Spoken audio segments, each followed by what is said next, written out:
everybody and welcome to another third-party Transformers review. Again, thanks to the guys over at MAKETOYS, I get to look at the amazing offering from MAKETOYS in the form of their visualizers, aka Masterpiece Reflector. Wow. Picked this guy up from Auto Assembly 2015 from the MAKETOYS store, and he looks incredible. This is part of the MAKETOYS ReMaster series, their take on Masterpiece Transformers. Labelled MTRM-07, these three form the Visualizers team. Let's take a quick look around the box. The back of the box shows us various images of the front and back of the figure. States here that we've got 4 different expressions, and this can deform into camera mode. We've also got down here that it says about him being highly articulated, and you've got various different things we could do with the weapons. There's a small Japanese bio on the back here, and at the bottom here it just states that the ReMaster series basically made slightly differently to the normal figures. They're got that masterpiece kind of look and feel to them. The box itself has a very high-end look and feel to it, and I don't know if you can kind of make that out on my camera, but there's actually a lens, and this kind of picture here is imaged in the background as well, just really dark, and it's a really good box. Anyway, enough about the box, more about the toys. Let's crack them open. And here they are out of the box. They look like some sort of 80s version of the Ginyu Force, don't they? I don't know the exact names for the characters. They're just labelled as visualizers, aren't they? So I'm going to call them, let's call them Grant, Phil, and Billy. Yes, that'll do nicely. Let's take a close look at the accessories first off. Starting off with the biggest of the accessories. This is like a shoulder-mounted flip-open cannon, which also, strangely enough, doubles up as a flash. Who would have thought it? And it's actually got a... is that a hot shoe attachment or something like that? So you may actually be able to put this on top of a normal camera. But this is actually the thinnest of the accessories as well. Plastic quality on this isn't amazing. Considering the high end we've got with the actual toys and the rest of the accessories, this does feel just a little bit cheap and nasty, this piece, which is a little bit of a shame. This is the second piece. This is actually a full-on tripod piece, so you can actually fit your normal tripod onto your reflector when he's all changed up into camera mode. Again, that's a really nice touch. Much better plastic consistency with this piece. Not really sure why they went with 2 different consistencies, but this is a good piece. The third accessory, and probably my favourite of the bunch, is a mini version of themselves. So people like your Apollyon or your Soundwave, or even like your Quake Waves, they can all hold their own little camera and do some group shots. Got a smaller adapter here that we pop on top of the camera. We've got 3 nice simple weapons here. I don't think it really matters who has what. They're just nicely casted. Some nice detailing on all of those. It's just nice to have some weapons. And last but not least, we have the facial sculpt, just the additional ones. This one here is slightly a concerned one, like, oh, what did I do last night? This one here is more of a maniacal laugh, like $1 billion. It's nice to have these expressions. It's nice you don't have to have the same uniform face throughout. Albeit, I am going to keep the uniform face because I think it's more reminiscent of how they were shown in the G1 animation. They were very similar. And this one here is like, oh man, Megatron's gonna kill me. What have I done? Now, currently, we have 3 third parties joining the Reflector Wars. Of the MAKETOYS have got their butts in gear and given us the very first installment here. We also have KFC. And I believe we also have Fans Toys all doing their renditions. Now, this was the first out. This was affordable, so I thought I'm going to give it a go. And I am very impressed. I really liked Kapala, which is their first in this remastered series. I wasn't a fan of his ankle tilts, but I kind of worked around them, and he was incredible in the end. I was so happy I got him.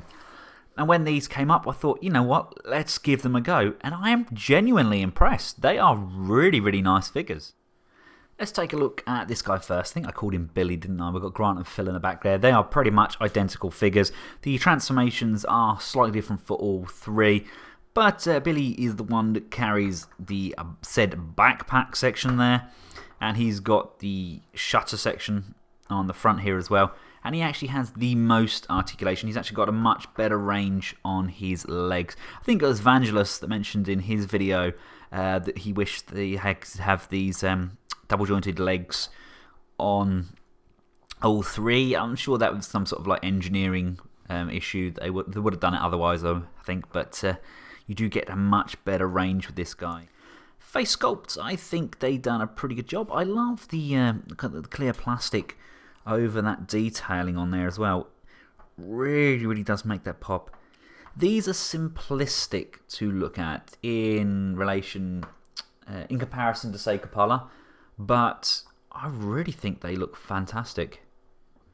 Glorious, glorious pieces. The plastic is slightly thinner, again, in comparison to Coppola. I mean, I'm only comparing it to Coppola because that is the only other MAKETOYS figure I own. And he was really, really good. Very, very impressed. Set the bar extremely high. These feel kind of very similar in plastic consistency to the likes of the Perfect Effects versions, albeit they were a little bit tiny and they were very classics inspired in their appearance. Really do like that face sculpt. I think I'll get all of the reflectors, you know. I think there was like one random episode when there was a line of like 12 of these guys in a row. I'm getting all the bugs, so I may as well get the reflectors as well. Why not, hey? Why not?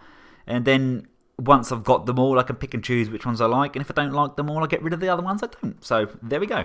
Articulation-wise, the head can look down and up, left and right. The shoulders can spin. And there's actually a ball joint sunk in there as well. Not sure if I'm a fan of ball joints on masterpiece figures. We discussed this on TFW.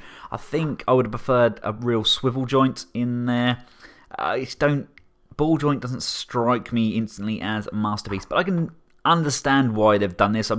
It does ease with the transformation. Sometimes it is easier just to pop a ball joint in there. We do have a swivel on the upper bicep, and we do have a bend at the elbow, albeit that bend is a little bit hindered there. You have to kind of wiggle this around, and then we can get a nice, almost double jointed range on that arm. The wrists rotate, and the fingers are on a single pin. The waist does swivel, no real hindrance there whatsoever, no real rocking back and forward at the waist section, but we do have those swivel on the leg, all the way back, upper thigh rotation, quite a deep crotch gap there. We have this lovely double jointed knee on this guy. Really, really like that. Although it does look a little bit odd from this angle, doesn't it? It's almost like, I've broken my knee. You can straighten it out. Lovely. Oh, I love the sound of ratchets. And we've got some really nice ankle pivots as well. That's a good range. Forward is somewhat limited. Back tilt, yes, not amazing. But pivot, yeah, that's all good. I mean, that's almost Iron Man posable if it wasn't for those little tiny stumpy arms. As for the other two, the articulation is pretty much identical, although we are hindered on the back of those knees, where it's no longer that double jointed deep knee bend, because you've got these added panel sections on the back of the legs, which obviously fold out and form part of the camera. These two also get a very small butterfly joint on the shoulder there to bring this chest section forward and back. Movement is very, very minimal and it is part of the transformation, but it is a slightly added piece of articulation. You know what? These guys do genuinely impress me. They're held together extremely well, and you can get them into pretty versatile posing. Here they are with some other Decepticons, both official and unofficial, and I think they work amazingly well together. They look surprisingly really good alongside the Bad Cube Bugs. Well, that's a great set of scaling, that is. Fantastic. They all really do look the part. Right, before we get these guys changed up into their camera mode, I would just like to quickly mention the faceplates again. I myself am not going to change these over, but it's really, really simple. Just literally get your thumb behind and flick. And you can just bring the new faceplate in, and it's just a thin tab that pops in. And you can just pop that straight in. Simples. Right, first part of the transformation, you need to identify between these two. This guy here has a round circular lens on his back. So first of all, we'll move him out of the side. And we just want to concentrate on this guy. You want to make sure the arms are straight, and you can just compress it. As you compress the arms, they slide on this slider. Just like so, just so you know it's fully down, like that. Then you want to rotate the arms around so they're facing backwards. Untab these side panels, like so. Just lift those out to the back. You've got this section here, you need to just pop them apart just by pulling these two sections both ways. There we go, and that opens this entire point up. Fold this section up as well, so you've got it in kind of like a straight-ish line. Lift his arm up, and then as you lift his arm up, you can bring this section down and around to the front, like so. It looks a little bit more fiddly than what it actually is. With the shoulders being square again, just flip the head backwards, revealing the peg, and just slide these arms inwards on this rocker rotation, and you've got this tab just in here and just in here, and that's going to push in and tab into place. Do that with both arms. Come round to the legs, and you want to just open up this tab on the front of both legs, like so, and then open up the side tabs. These tabs flip round and round. There's a tab there, so it plugs into the back of the leg. You can then untab this section here and rock that up, and again that's going to tab into this location here. Do the same with both legs. Rotate this backpack section around like so, making sure this purple section is fully pulled forward. You need to rock this backpack section over, and there's a tab just on the inside that's going to rock in and go over the arm, and that's going to tab into the actual arm. Bit of a tight fit, but once that's in, that's in. And now you've got these holes here. You've got a hole here, and you've got a hole here. You're going to bring this flappy tab in, and that's going to line up with both of those. And then we're going to push and tab those together. And the main trouble with this is getting everything to line up, because everything's compressed. But when it does line up, it looks absolutely fantastic. Fold these top sections up and over, and they are going to tab in to the whites here. Again, clearance is very, very minimal on this figure, so you really do have to work the joints in to get them to line up. Again, this side, just get that to line up like so. And then finally, what you want to do, you want to bring this joint down, and there's a tab just on the inside there. You want to make sure that clicks in like so, and then bring these sections all the way around to form a circle like this. This is basically the first part of the camera with a button, and let's put this guy to the side. Next up, we have old bendy knee Billy. You want to make sure the hands are facing completely backwards, like so, and then just flip them up at the wrist so they go behind the arms. Again, compress the arm so this section goes down, and again on this side, just compress that arm. Lift up the chest section, like so. Come around to this backpack section, lift the black piece out, like this. Rotate that around, like so. And then you want to bring this section up and over his head, Very, very minimal clearance there. And there we go. That goes over his head like this. Unpop his shoulders like so. And then you want to grab this top section here and you want to rotate the whole top section, including this green piece. Rotate that full 180 degrees like so. And again, you want to do the same with the waist. Rotate the waist 180 degrees. Flip down the heel panels. Make sure that this chest circle is lifted up and pushed back into the cavity there. And then bring these arms inwards so they are folded on his back like thus. Now this is where it really does start to impress me. You want to pop this black section back in for now. You've got the tab here and here and here. You're going to fold the knees up and over and they tab in here, here, and this one on top. So let's try and line those up. Goes there, there, and on top. And there we have him all folded up and compressed. That was not fun at all. It was a real job to get all of these little interior bits plugged in. But it's in now, it's in. So we can then slide this section, this black section forward again like so. We can now come around to the back here. Unpeg this joint here. Like so. Again, everything's tabbed in so securely. Probably too securely in my opinion. There we go. And wiggle this down. There's a tab here, tab here. That's going to tab in just inside the bum there. And then flip this tab down. Stop for a cup of tea. And finally we've got to do this guy. Transformation for this guy is pretty much exactly the same as the first guy we done. Just compress the arms, rotate them around like so. You want to just untab these back sections here. This is where you're going to start noticing the differences. We've got this camera lens flopping around on the back here.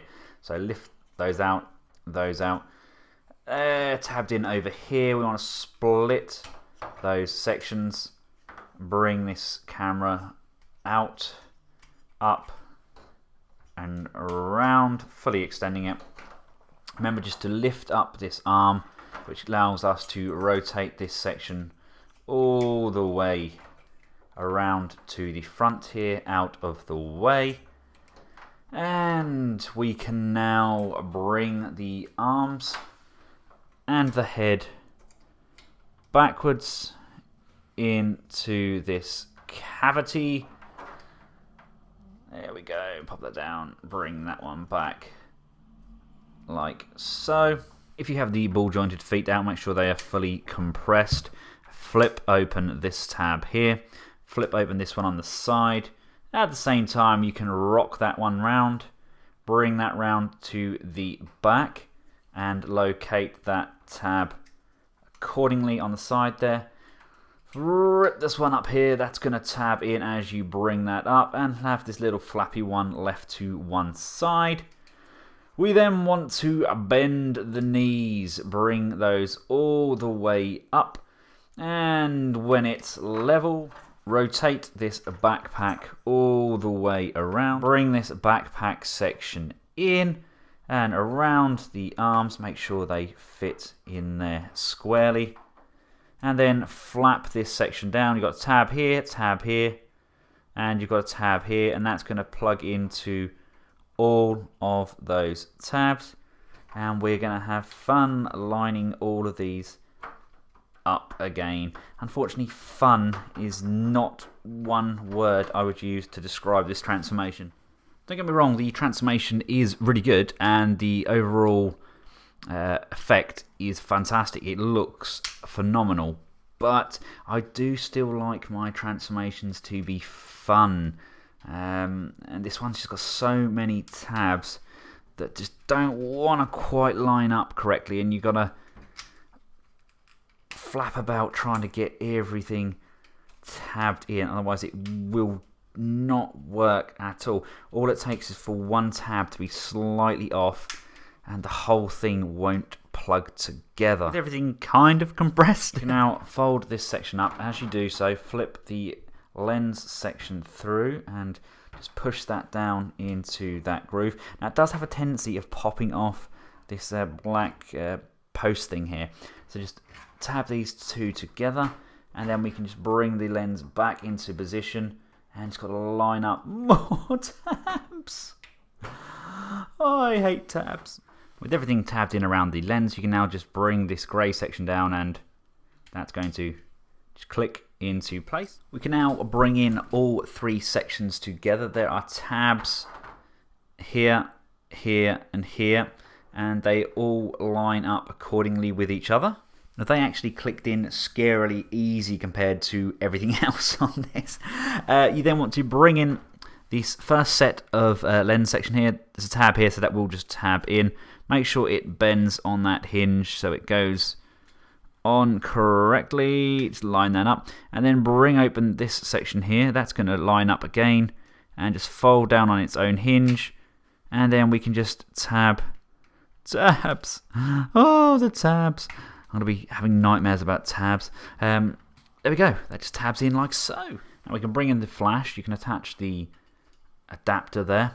And basically, at the moment, there is no hole on the top here. You can just pop one of these buttons just off. This is the only piece of parts forming. I know I moaned about all the tabs, didn't I? But it is literally so we don't have any parts forming. And this is obviously just an optional accessory.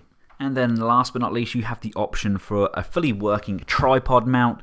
Just slides in there between the crotch section and just push that in to locate that into place. And there we have one fantastic looking reflector. Now I sat and I moaned and I whined and I whinged, but it looks incredible. The overall product is sublime. I hate the transformation. I don't like it. It's a ruddy good idea, but there's just so many panels to plug in. It just physically didn't work for me. I'm quite fat-fingered. I have trouble getting things in holes at the best of times. But